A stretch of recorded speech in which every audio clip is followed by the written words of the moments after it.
most important rebellion of this period is called the Kuki uprising.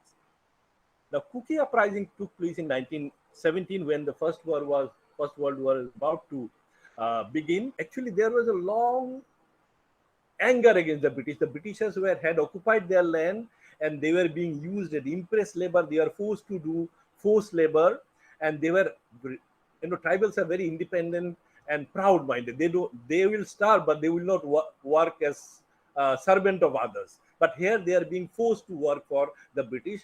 All this time they had objected, but now they are being forced in a large scale to fight another man's war, what is known as in their language white man's war. They are saying, why should we fight white man's war in Europe? We don't want to go. So the Kukis revolted, and Kuki revolt, though it is mentioned in Indian history, it is not given enough importance. I just want to say that according to the British record, the expenses to suppress the Kuki uprising was much more than the expenses of suppressing the 1857 rebellion. So that shows how important it is. How important, and it lasted almost for 3 years, from 1917 to 1920. It lasted.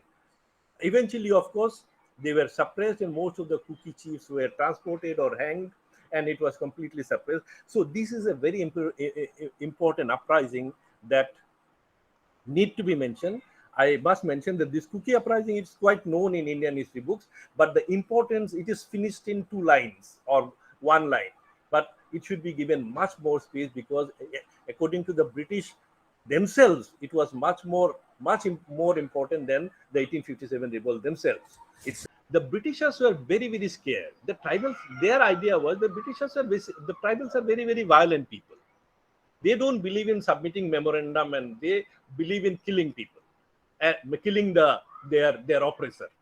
So therefore, if the tribals become violent again, then it will be very difficult for the British to live in Northeast, especially proved by the Kuki uprising of 1970. So they did not allow the tribals to take part in any nationalist movement.